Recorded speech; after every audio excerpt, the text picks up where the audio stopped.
Go ahead. Good morning, everyone. It's really my pleasure to introduce our guest speaker today for our MOT Grand Rounds, Dr. Jacqueline O'Leary. She is a transplant hepatologist, chief of hepatology at Dallas VA, and associate professor of medicine at University of Texas Southwestern. Dr. O'Leary is very well known for her leadership and research in the field of immunology, particularly antibody-mediated rejection in the setting of liver transplantation. She has a outstanding number of publications, and I was briefly looking at her CV. Numerous publications, a number of awards, and the grants that I couldn't count. Jackie, it's a pleasure to have you this morning in Toronto virtually. We would love to have you in person here, but I think that having you virtually and giving us the talk on optimizing patient transplant care using with the application of Tacrolimus levels for transplant recipient and hearing you speaking even virtually, it's a pleasure for us. Thank you and welcome to the cold Toronto. I understand where you are, the weather is definitely much better than here. So good morning and welcome. Well, thank you so much. It's such a pleasure and an honor to be with you. And without further ado, we're going to go ahead and jump right in because we certainly have a lot to cover. This is my disclosure, and I would like to be very clear that the views and opinions expressed in the slide deck are mine and mine alone, and Astellas Pharma Canada did not have any contribution to the content or the slides that I present today. We have a very ambitious outline. So we're going to have a whirlwind tour of donor-specific antibodies in liver transplantation, starting at the beginning with preformed DSA, the prevalence outcomes, a brief treatment overview, as well as touching on retransplantation.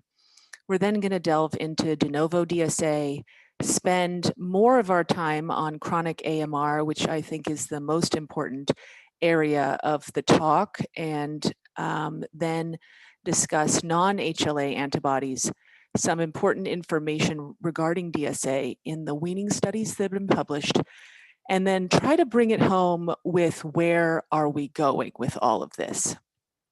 So to start, the prevalence of preformed antibodies in liver transplantation depends on how you define it. So when you have an MFI cutoff of 1,000, I did a pooled weighted analysis, and the prevalence is 15%. If you use a higher MFI cutoff of 5,000, the weighted prevalence is 9%. And the highest cutoff of 10,000, the weighted prevalence is 5%. We are now accumulating even more data over the last decade with single antigen beads, looking at the correlation between preformed DSA and increased risk for rejection and increased risk for graft loss. And as you can see, the vast majority of data confirms both associations.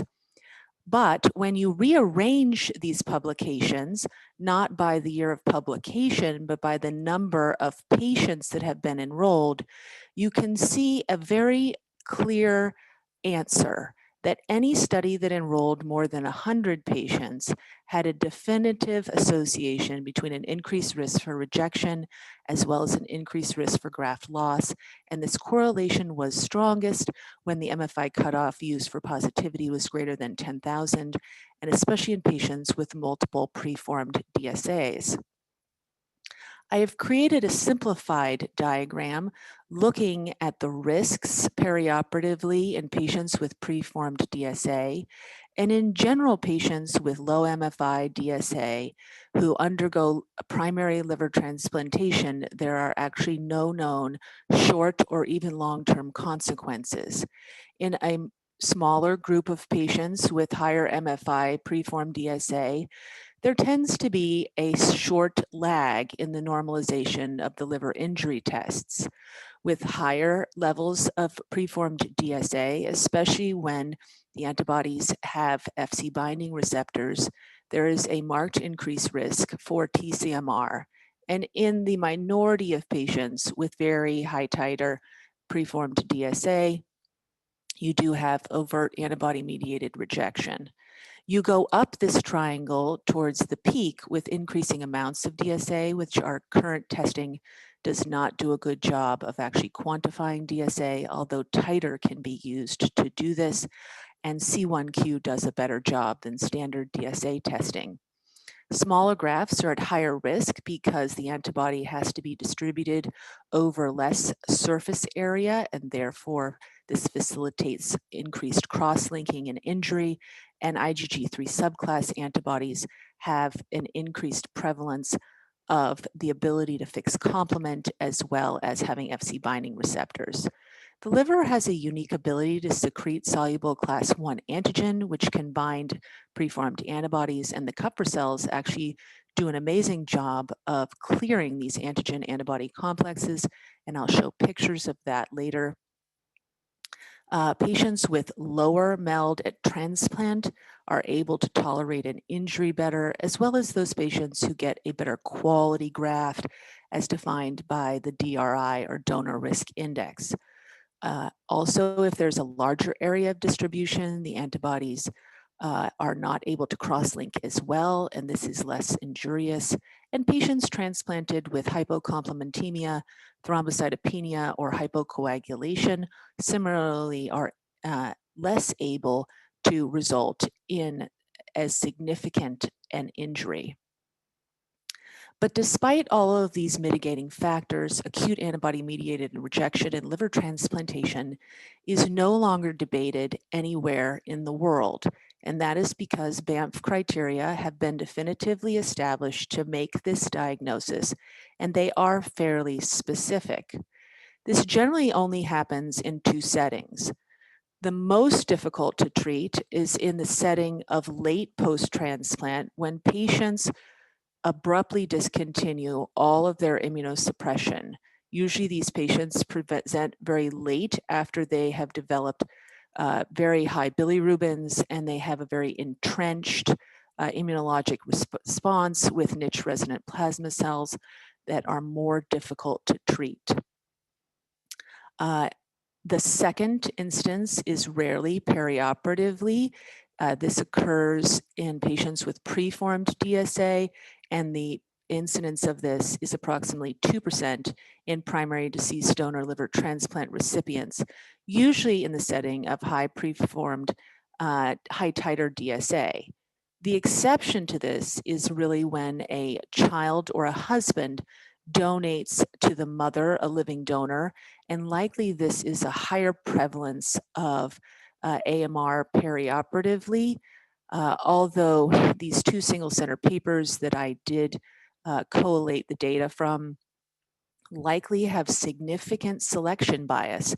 I did put together 15 cases that were published in the two papers listed here of children or husbands who donated to their mother in the presence of preformed DSA, and the results were quite poor with a 50% death rate and a 75% risk for AMR. So certainly something we need to further evaluate. When you have patients that are being transplanted with preformed DSA, there is an increased risk for rejection, both T-cell mediated rejection and antibody mediated rejection. I'm actually a fan of cytotoxic induction therapy for these patients, which we previously showed in our single center Baylor study to decrease the risk for rejection by half, but no overall survival benefit was seen. In a recent publication last year by DeBello and colleagues in France, they evaluated almost 2,000 patients, and 8% had preformed DSA, and they did not show that induction actually reduced the risk for rejection. So unfortunately, we are going to need more studies in order to look into this further. Now you see the excellent quality randomized control data on how to treat antibody-mediated rejection, and I'm sad to say this is the entirety of the data. Of note, when we think about individual experiences and case reports, in general, prevention is much better than any kind of therapy.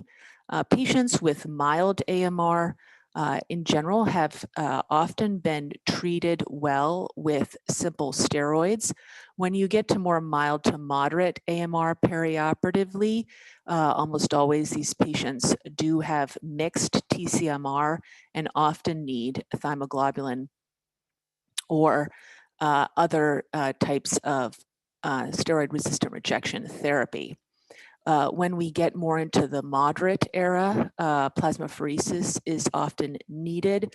I'm usually asked how we do this, and it usually is every other day for 6 sessions in general, and rechecking the DSA. I'm also a big fan of IVIG, and I do like to give it for at least 3 months because of the risk of converting the acute AMR to chronic AMR, and I think this is helpful in preventing that conversion.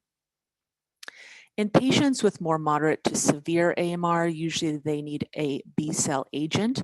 I'm a big fan of rituximab if it is perioperatively, because that is not such an entrenched immunologic mature response, whereas the patients who present late post-transplant with usually non-compliance and abrupt discontinuation of all immunosuppression, those patients tend to have a more entrenched antibody-mediated rejection with niche resident plasma cells and more of a plasma cell predominance. And so I'm a larger fan of bortezomib.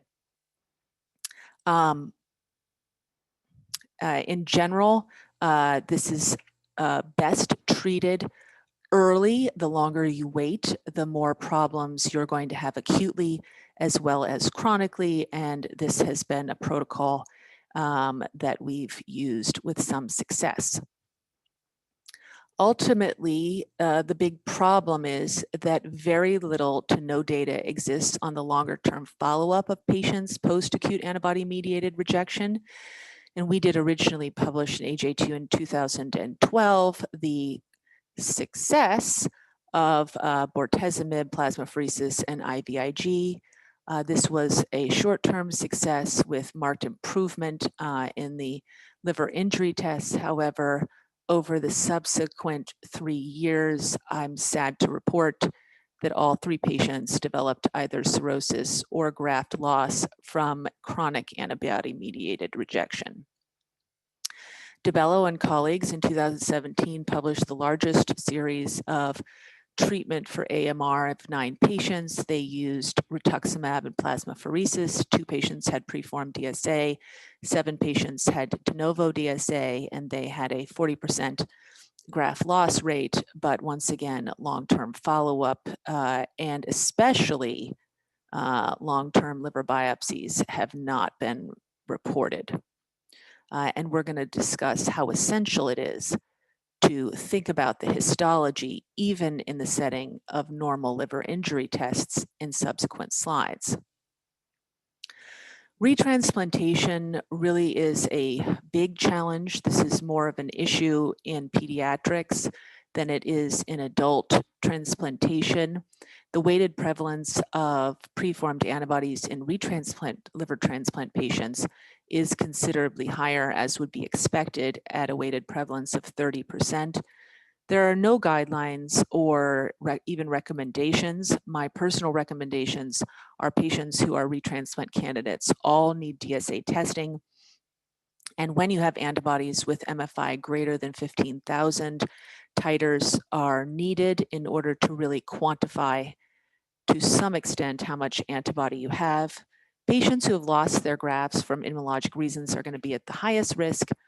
And I actually do recommend listing rare antigens as unacceptable antigens if the antibody is to the current graft, even if the MFI is as low as 1,000. And the reason is that often you'll find all the antibody in the graft, and when you remove it, suddenly the MFI will increase markedly.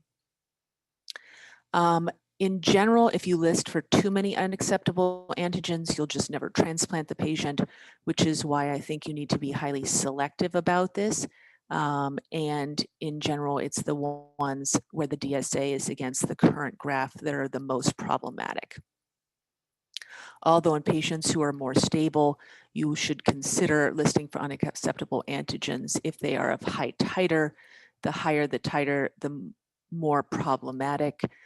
In our study of idiopathic graft loss, which was really AMR, all patients with a titer over 1 to 81 did lose their graft from AMR. So I would use a cutoff that was lower. In patients with pre-transplant DSA, when it is present, I think it's always important to recheck it post-transplant to see the trajectory. When we turn our attention to de novo DSA, this is much more prevalent, and we cannot combine all of the data that's out there because it is reported at varying time points post-transplant. 2 studies have reported that the highest risk for de novo DSA formation is in the first 6 months post-transplant, which makes most sense immunologically. And when I did combine to achieve a weighted prevalence of the 3 studies that reported 1 year de novo DSA rates, 9% of patients with liver transplant developed de novo DSA in the first year. Risk factors that increase the rate of de novo DSA include MELD at transplant with a lower calculated MELD presenting an increased risk, age at transplant, and in the adult population, a younger age at transplant increases the risk. Utilizing cyclosporin instead of tacrolimus more than doubles the risk. And under immunosuppression for any reason, we of course undervalue the doctors under immunosuppression because of overly aggressive weaning below recommended levels, as well as, importantly, patient noncompliance, which does play a major role. Patients, the further they are post-transplant, have an increased risk, and increased intrapatient tacrolimus variation also increases the risk, and most data shows that once daily dose tacrolimus actually improves the intrapatient tacrolimus variation and decreases this risk. Last but not least, eplet mismatching with both the HLA matchmaker score and the PER-2 score in the DRB1 and DQ areas do increase the risk as well.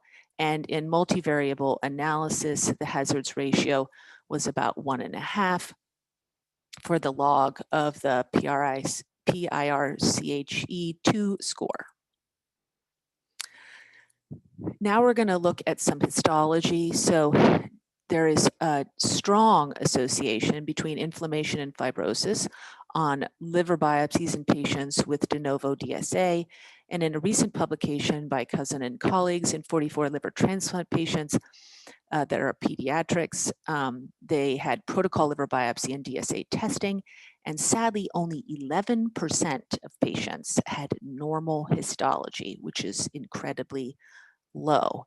Patients with de novo DSA had the highest risk for worse inflammation and fibrosis, and the more de novo DSAs they had, the higher the risk for inflammation and fibrosis.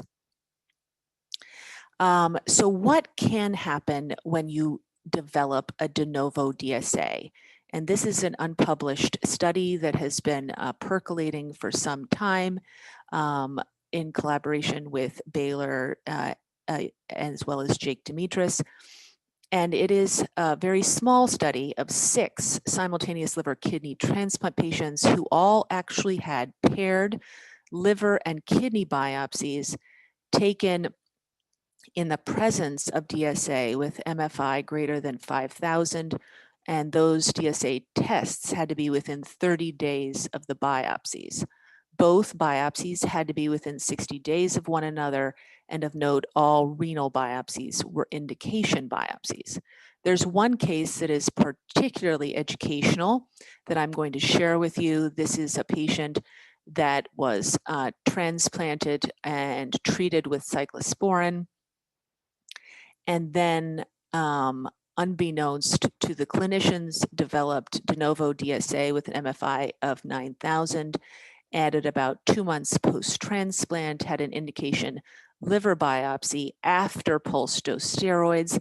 And you can see here that although usually in acute AMR, you will see a significant amount of eosinophilia whenever pulse dose steroids are given up front, the eosinophils vanish. This patient did have mild acute AMR as well as evolving chronic AMR. And the mild acute AMR was seen because of the inlet venulitis, and vasculitis is a classic feature of acute antibody-mediated rejection. You can also see the strong C4D positive staining, which also is diminished after steroids are given. However, this was fairly overt and therefore still present. 1 day later, the patient had an indication renal biopsy and was similarly found to have mild acute antibody-mediated rejection. This particular patient went on to lose their renal allograft at 3 months post-transplant and transition to dialysis. However, the liver was able to percolate along with chronic AMR for a total of 9 years before that allograft was lost. One of the novel histologic findings we're reporting in this study is the marked Kupffer cell hypertrophy that is seen. You can see these Kupffer cells that are absolutely engorged with something. And in one case, in the box seen at the top, it is actually phagocytosing a lymphocyte, attempting to protect itself and the kidney. And the liver so loved the kidney that it ate up a bunch of C4D. And you can see clearly here 2 Kupffer cells that have very, very strong C4D staining, indicating that it actually is able to phagocytose and consume C4D as well as known antigen antibody complexes. This case is indicative of the ability to have acute AMR, although mild, as well as transition to chronic AMR, which is sadly more common than hoped. And chronic AMR, in my opinion, is now the greatest challenge to greater than 5-year outcomes in liver transplantation. At the moment, we have probable BAMF criteria, but I'm sad to report that you can have normal liver injury tests with chronic AMR, ultimately concluding that you only find what you actually look for. The current probable chronic AMR criteria include the need for 2 histologic findings. One is at least mild mononuclear portal and perivenular inflammation with interface and/or perivenular necroinflammatory activity. And if you want a translation of that, that means some inflammation somewhere. The second criteria is at least moderate portal, periportal, sinusoidal, or perivenular fibrosis. And the translation of that is some fibrosis somewhere. So although we have started in this area, we definitely need more specific criteria in order to make significant progress in this diagnosis. DSA is of course required in serum, and at this time at least focal C4D staining is required, although you can meet possible criteria that when C4D negative. And my opinion is that C4D, although fairly sensitive in the acute setting, has poor sensitivity in the chronic setting.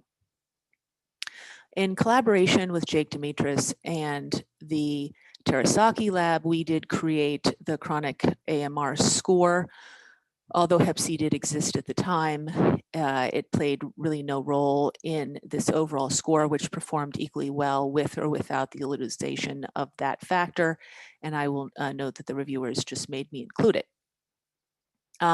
Lobular inflammation was the highest association with impaired long-term outcomes, and interface hepatitis was second. Portal collagenization did increase the risk for impaired outcomes, with Jake Dimitris is very good at figuring out, but to me, as a simple hepatologist, really looks like portal fibrosis, and he can definitely tell the difference, but I find that more challenging. Portal collagenization is the densification of a portal tract connective tissue, and normal is the presence of a delicate connective tissue intermixed with small vascular channels, i.e. the capillaries of the liver, which can be destroyed in the presence of antibodies. Portal venopathy is very specific for AMR, but not as sensitive, and we'll see some beautiful pictures of that. And subsinusoidal fibrosis with more central vein focalization is similarly an important characteristic. This is interface hepatitis, where you can see lymphocytes that are really more finger-like projections into the lobule, extending out, and when it is more severe, it becomes lobular hepatitis, which is more associated with inferior outcomes. This is the subsinusoidal fibrosis, which almost looks like a NASH type picture. However, there's no fat, and it is located with a central vein focus. These are beautiful explant pictures that I borrowed from Desley Neal at Birmingham in the UK. And you can see this is a fibrotic process of the portal veins as well as the portal venules. In our cohort, this did correlate strongly with chronic antibody-mediated rejection. And in another publication in Pediatric Liver Transplant, they retrospectively reviewed 67 liver biopsies of 45 pediatric patients, and 100% of the 4 patients with chronic AMR by Banff criteria all had portal venopathy. So a specific finding, but not always sensitive. Dr. Dimitris, in collaboration with Dr. Stevenson, also found V lesions in liver allografts, which we don't like to biopsy arteries. As a matter of fact, it causes tachycardia in most hepatologists. But the arterial inflammation and fibrosis that can be seen when this does occur is associated with both TCMR and chronic AMR. Once again, a specific but not sensitive finding. As we have discussed before, the C4D staining protocol is critical to improve your sensitivity and can actually be one method for liver, heart, and kidney at the same time. This was best worked out by Banff in a publication by Desley Neal in Human Pathology in 2018 of 31 centers evaluating the C4D protocols in those centers on 33 samples of formalin-fixed paraffin-embedded tissue, and they found that high pH antigen retrieval performed better. The antibody used matters, the type of detection matters, and I refer you to this study as a critical linchpin to improving your C4D sensitivity. The liver actually has a beautiful vasculature and capillaries that almost nobody thinks about. And these small capillaries are the ones that are most likely to stain for C4D if they are still present after injury, and they are the ones that are most sensitive in the portal tracts to stain for C4D.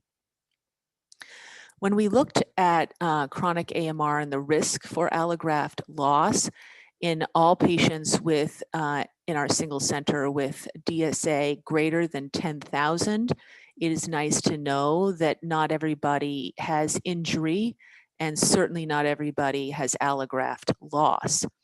The 1-year protocol biopsy was actually the most educational, and those patients that went on to lose their graft had almost a 3-fold increase in their chronic AMR score compared to those patients with similar MFIs in serum, but went on to have no allograft loss.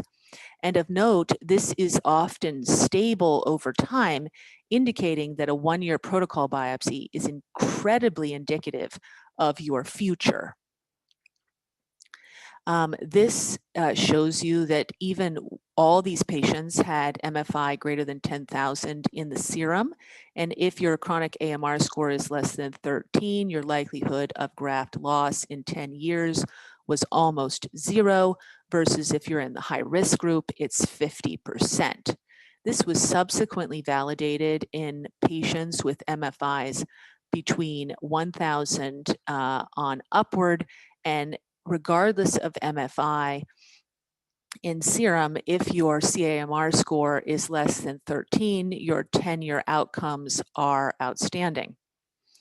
However, patients who have DSA in serum do have an increased risk of different types of inflammation, including occult TCMR, as well as a variety of different fibrotic processes. The most commonly reported inflammatory process is interface hepatitis, and the most commonly reported fibrotic processes are subsinusoidal fibrosis as well as perivenular fibrosis. But fortunately, as I've mentioned, this does not occur in all patients. So how do we make sure that it doesn't happen in our patients? Well, patients with chronic AMR probably need different treatment to what they are getting at the time of diagnosis. However, the real question is different. How? Everyone assumes that this means higher levels of immunosuppression, but it doesn't necessarily. The first no-brainer is we need to ensure that they have improved compliance, and this does have to start with the patient, but it also needs to be part of the doctor's job to simplify their regimen so that they're more likely to take it. If they are highly compliant, do we need to increase their immunosuppression? Ultimately, we actually don't know the answer to that question. If the patient isn't on a tacrolimus-based regimen, I always switch them over, although most of my patients already are. And those patients that are already on a tacrolimus-based regimen, if they have a CAMR score over 27, I definitely do increase their level, although that's never been shown in any kind of prospective trial to improve outcomes. But anecdotally, I do increase their level by 2 to 3, and I have seen improvement in fibrosis. The Gigolo group in the UK is actually studying the addition of chronic steroids. And I think the future of this area is the potential use of antifibrotics, like are being widely studied in NASH. But ultimately now we also need to think more about modulating class 2 expression, which is ubiquitously expressed in other organs such as the kidney and heart, but is not constitutively expressed in the liver and can actually be modulated. So honing in on class 2 expression. In this particular panel, all patients did have DSA in serum with MFI greater than 10,000, but those patients who went on to lose their allograft versus those that did not had much higher levels of class 2 expression, mostly in the portal vein and the portal capillaries, therefore facilitating antibody binding and cross-linking, versus if you do not have class 2 expression, antibodies can't bind. Do we have correlation between inflammation and fibrosis in patients depending on their class 2 expression? And the answer is yes. So in patients who had higher levels of class 2 expression in the inlet venal and portal capillaries, they had a higher prevalence of more severe portal inflammation. And in patients who had a higher levels of class 2 expression in the central venous location, they had higher amounts of central perivenulitis. This was similarly found in fibrosis, which fibrosis does also follow inflammation and class 2 expression. So ultimately, how can we alter class 2 expression? Well, statins actually have been utilized in vitro in human kidney to downregulate MHC class 2 expression, and statins have also been shown to decrease MHC class 2 expression in human T lymphocytes, smooth muscle cells, and fibroblasts. And almost 2 decades ago, Dr. Kaboshikawa did propose statins as an immunosuppressive agent in liver transplantation. This has been long known actually in the heart transplant community. And as a matter of fact, they have meta-analysis data of 10 studies looking at how statins decrease all-cause mortality. They also decrease hemodynamically significant and fatal rejections, and they decrease the risk for coronary vasculopathy, which I simply think of as their equivalent of chronic rejection. How does this work? Well, statins, as we know, block the HMG-CoA reductase, but downstream of that, they also can decrease cell migration, decrease cytokine production, as well as decrease T cell signaling. So if we think about the two-hit hypothesis of antibody-mediated rejection in liver transplantation, whereby under quiescent conditions, there is minimal class 2 expression throughout the liver, and 99% of all chronic AMR is induced by class 2 DSA. If there is an injury to the liver, such as a viral infection, T-cell mediated rejection, non-compliance, this upregulates class 2, which facilitates antibody binding and cross-linking, and you can get the activation of complement, and if there are Fc binding receptors, then the importation of cells. Statins may be able to block at an early stage the upregulation of class 2 expression and thereby decrease the risk for this cascade. That was quite a lot of information, and now we're going to change gears a little bit to the importance of other antibodies in liver transplantation, focusing on AT1R.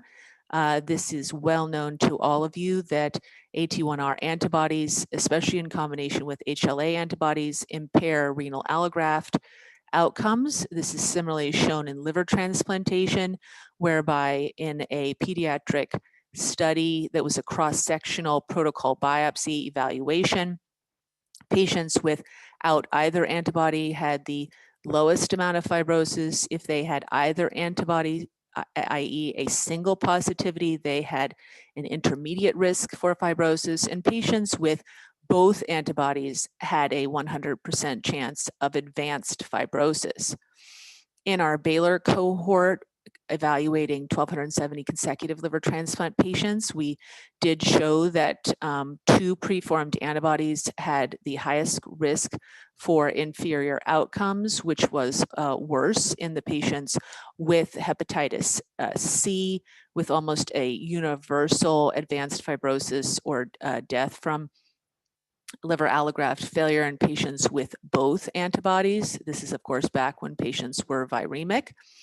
And de novo and AT1R and or ETAR antibodies did also increase this risk in all patients. On protocol liver biopsy, incidental TCMR has been found not uncommonly in patients with HLA-DSA at about a quarter. About half of those patients, or 12%, did have incidental TCMR with de novo AT1R antibodies, and an incredible minority of patients without antibodies have incidental TCMR.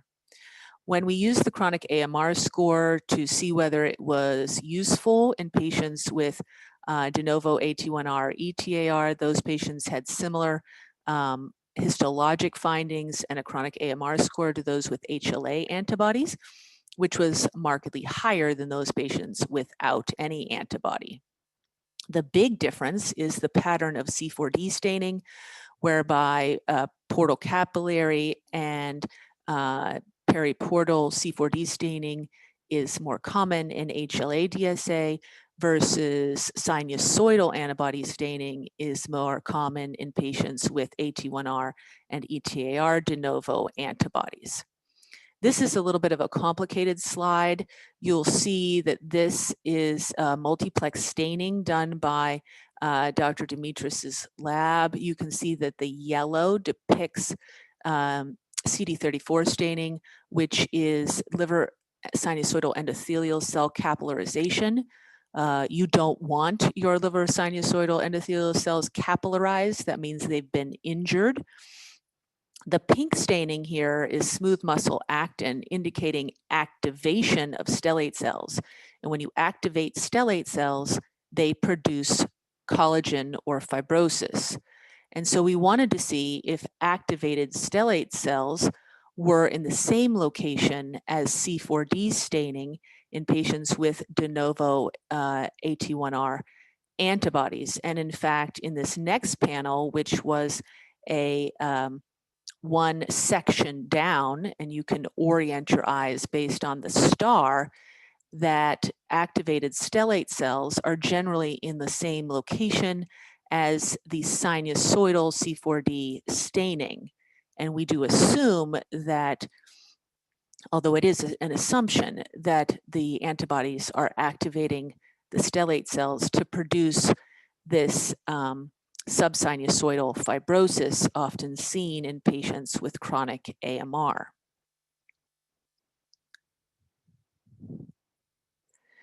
So what about renal function? And this is a publication that has been accepted but not published yet. And we actually looked specifically at liver transplant recipients' native renal function. And so this is relevant to heart transplant patients, lung transplant patients, as well as pancreas and liver transplant patients.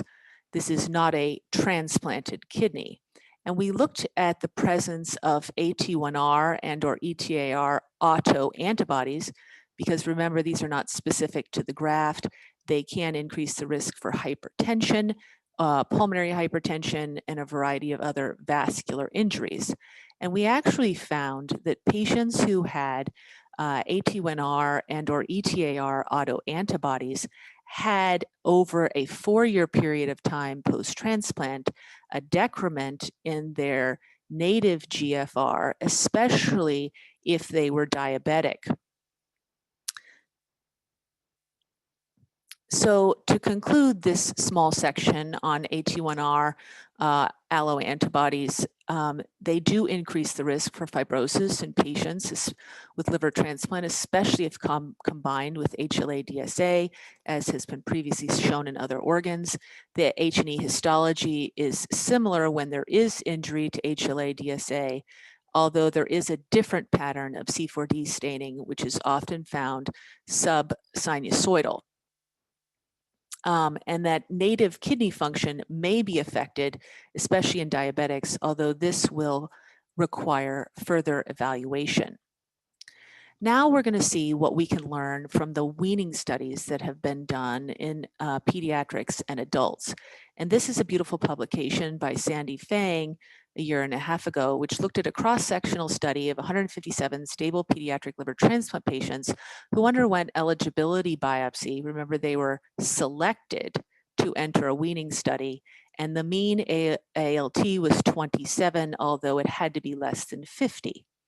Of note, only 50% of these biopsies ended up to be normal, and they were clustered into 3 groups. The first was patients with interface hepatitis, which was most often associated in gene expression with a gene signature of TCMR, although that was very uncommon. The second group had periportal and perivenular fibrosis, and the third was normal, and those normal patients went on into the weaning study. And so they concluded that even among highly selected long-term liver transplant recipients with normal liver injury tests, allograft biopsy demonstrated a high prevalence of chronic injury.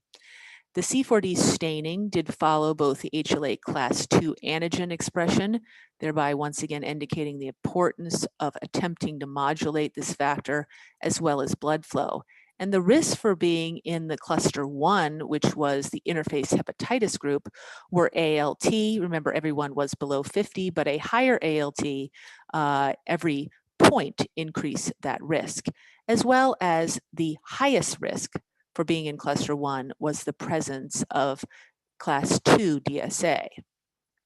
In a second, this time adult weaning study of 275 patients enrolled pre-transplant, 95 of them were randomized in a 4-to-1 mechanism to withdrawal after they met further criteria 1 or 2 years post-transplant. So fairly early post-transplant compared to the last weaning study we described, which is the average was 5 years post-transplant.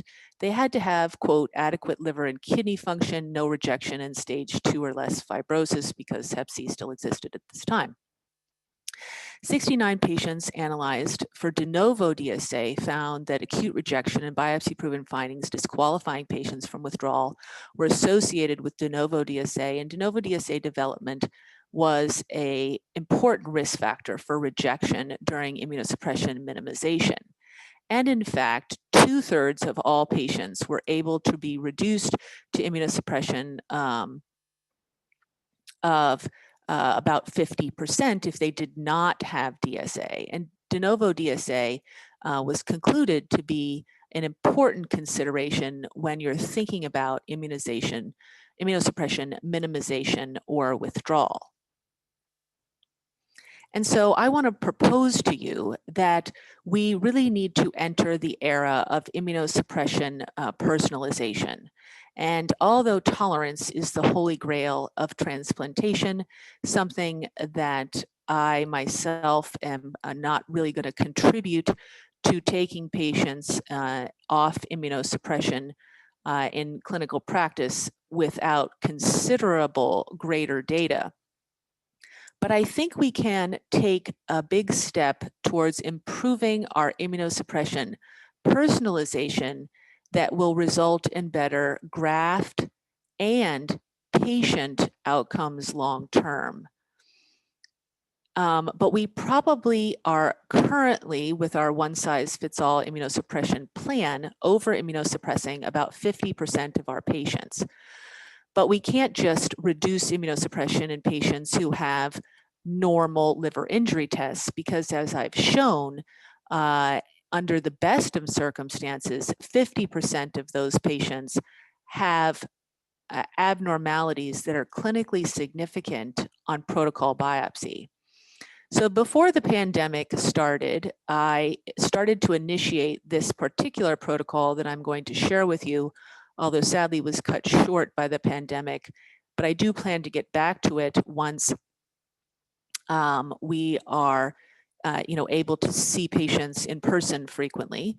And at 1 year, I'm a big proponent of a protocol liver biopsy, which I do like to combine with a FibroScan, because although that's not specific for fibrosis, it does measure flow, inflammation, and fibrosis, which all increase the KPA on FibroScan, as well as DSA testing. And in those patients who are truly DSA negative, and there are now BANF criteria for weaning, which I sort of simplistically think about as a CAMR score less than 13. These are very normal liver biopsies. Of course, if you have access to a weaning trial, I think that's the best thing to enroll the patient in. But otherwise, one can consider, depending on the risks and benefits, a slow decrease in their immunosuppression to half in 3-month intervals, following them closely with liver injury tests and FibroScan. In patients who are either DSA positive or don't meet criteria on protocol biopsy for weaning, I think we need to similarly follow them without changing their immunosuppression to see if things change over time. And in patients who do have DSA and chronic AMR, ideally they would get enrolled in an AMR study, but otherwise under clinical conditions, my current plan is to increase their tacrolimus level by 2 to 3, ensure compliance, and actually I'm starting to add a lipophilic statin to their regimen. So in conclusion, preformed DSA does increase the risk of acute AMR post-transplant, which fortunately is rare. It does also increase the risk for TCMR early post-transplant. There are modifiable risk factors to decrease de novo DSA. Of course, utilization of tacrolimus as opposed to cyclosporin-based immunosuppression is a key factor. Minimizing interpatient tacrolimus level variation is critical, as well as improving compliance. Don't under-immunosuppress patients without a protocol liver biopsy showing they meet Banff criteria for immunosuppression minimization. And I do still strongly believe in a 1-year protocol biopsy can educate our immunosuppression decisions. The absence of DSA actually may be just as helpful as the presence of DSA, and the absence may help us choose patients for immunosuppression minimization, but this requires further study. Chronic AMR is a diagnosis in evolution, and these patients usually have normal liver injury tests, which does need further evaluation, and fibrosis is often associated with, can be progressive, but it actually can be reversible. So we do need to know this. Ultimately, you only find what you look for. And with that, I'd like to thank my collaborators at Baylor University Medical Center, Jorn Klintmom and Linda Jennings, the Terasaki Foundation Laboratory, Hugo Kaneko, and I was so privileged to know Dr. Terasaki, University of Pittsburgh, Dr. Jake Dimitris, Howie Gable at Emory University, and I was so privileged to work with Duska Dragon as well, who we will all miss at the charity. Thank you so much.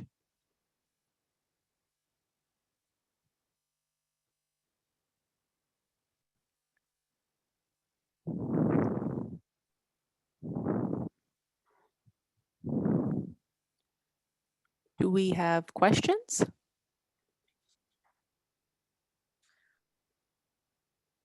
Jackie, thank you so much for this comprehensive and well done presentation. We have a few minutes just for maybe 1 or 2 questions.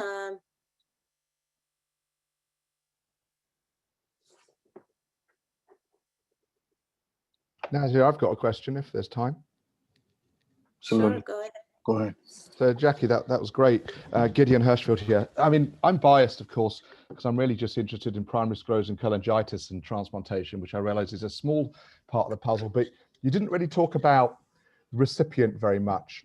And in particular, you know, how recipients differ so significantly by their underlying liver disease. And then, of course, you know, in terms of graft loss, recurrent PSC is a major issue. What are your thoughts about sort of antibody-mediated rejection in the autoimmune patients, and how we'd unpick that clinically and change our treatments? So I think that there's going to be a higher prevalence in those patients, that we have a lot more biliary problems in all patients with preformed antibodies, that's one of the major issues, that I think there's a higher prevalence in the PSC patients. And also when we see DCD grafts, whether or not the injury to the biliary system with DCD grafts results in antibodies that then feed back to cause more complications versus the other way around, I don't know, and I think does require further study as well. They have shown that with DCD grafts, there's decreased biliary complications with induction therapy, although maybe that may be biased by just improved you know, surgical techniques, and with all the pumping that has been more of a rage now, and I'm a big fan of, you know, I think that there may be also ways of looking at improving things perioperative that way as well. but all good points. I completely agree that there are considerable donor factors and that the autoimmune group is at much higher risk. I see in the chat that Catherine has a question, and Catherine, go ahead. Hi, thanks very much. Sorry, I couldn't figure out how to raise my digital hand despite Mamata trying to walk me through it in the background. So thanks, Jackie. That was fantastic as always. I just wanted to I just want to think a little bit about the preformed DSA, and particularly in the retransplant setting. Oh, sorry. No, that's fine. Okay. So have you given any thought to sort of how you might operationalize DSA avoidance on a broader level, either in a living donor transplant setting or at the time of allocation?